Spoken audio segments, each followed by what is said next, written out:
Cette chronique est une présentation de Passeport Travail de Beauce.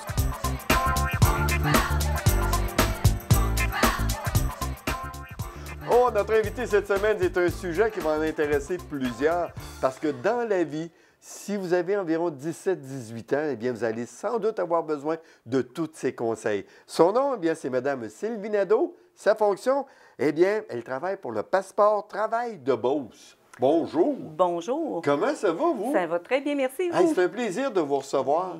Merci. Parce que vous, ce que vous faites, je trouve ça important. Parce que notre jeunesse qui veut aller sur le marché du travail se pose, c'est comme nous, on se l'est posé la question, qu'est-ce que je dois amener, comment je me prépare, comment je m'habille, et tout ça.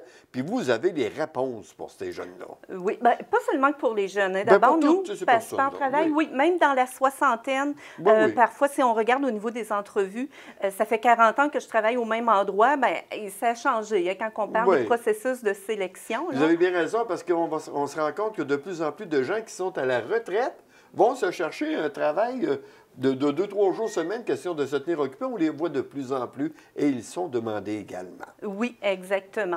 On va y aller par étapes. Oui. OK, aujourd'hui, bon, bien, je dois me présenter à un endroit, je dois me préparer. À quoi dois-je m'attendre que je dois faire?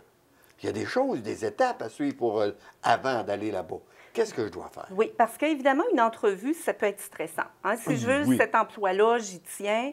Puis c'est normal, il y a un stress qui est naturel, hein, qui est là comme une adrénaline qui est saine, mais c'est sûr qu'à un moment donné, il ne faut pas que le stress soit trop élevé non plus. Il ne faut pas qu'il prenne le dessus. Il ne faut pas qu'il prenne le dessus, il ne faut pas qu'il fasse en sorte que je perde mes moyens. OK. Donc, 2 petits conseils pour me préparer avant l'entrevue. La première chose, c'est de faire ce que j'appelle un bilan et transfert un bilan de mes compétences plutôt. Okay. D'accord? Donc, de voir, moi, je postule pour un emploi en secrétariat. Donc, c'est quoi les compétences que j'ai, les expériences de travail? C'est quoi les qualités personnelles, les tâches que je connais qui sont en lien avec le secrétariat? Pour quand l'employeur va me demander, est-ce que vous avez de l'expérience dans ce domaine-là? Si j'en ai, ça va de soi, c'est plus facile, mais même si j'en ai pas, il y a peut-être des compétences que j'ai que je peux lui dire, regardez, j'ai pas cette expérience. C'est de se vendre. Oui, à ce exactement, tout à fait. Ce qui est important aussi, c'est de bien connaître l'entreprise pour qui je veux travailler. Informations un peu. Oui, exactement. Je veux postuler à tel endroit, mais c'est quoi? Oui, et ça fait partie des questions aussi d'entrevue souvent.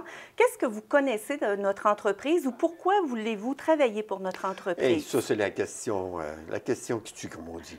Pourquoi faire que tu viens ici, toi? Oui, donc, c'est important que maintenant, c'est facile avec le site Web et tout. Donc, c'est important d'être préparé.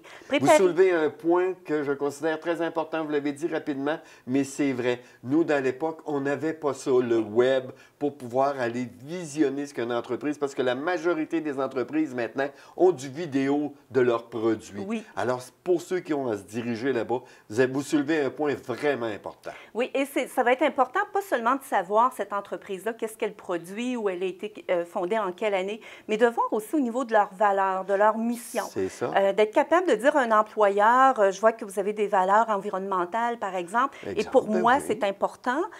Déjà, ça va comme créer un lien et c'est un plus. Ça correspond à mes cordes.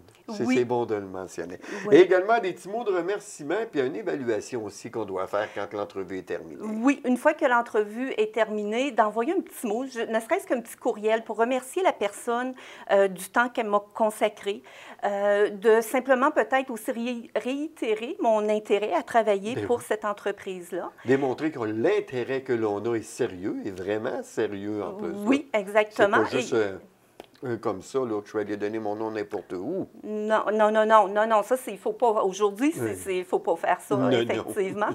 Et puis, quand je parle d'auto-évaluation, c'est de voir, est-ce qu'il y a des questions où j'ai plus eu de difficultés à répondre. Est-ce que je suis ne serait-ce qu'arrivée à l'heure? Quand je suis arrivée à la réception... La ponctualité. Est-ce que je me suis bien présentée? Parce que vous savez qu'une entrevue commence dès que je mets le pied dans l'entreprise. Les 5 premières secondes font foi de beaucoup. Oui, exactement. Madame Nadeau, les gens qui veulent avoir plus de détails ou encore pouvoir peut-être vous rencontrer ou vous appeler, qu'est-ce qu'ils doivent faire? Ils peuvent nous contacter au 418-387-7571 ou via notre page Facebook ou notre site Web. Madame Nadeau, ce fut un plaisir de vous recevoir. Merci beaucoup. Plaisir. Plaisir. Cette chronique est une présentation de Passeport Travail de Beauce.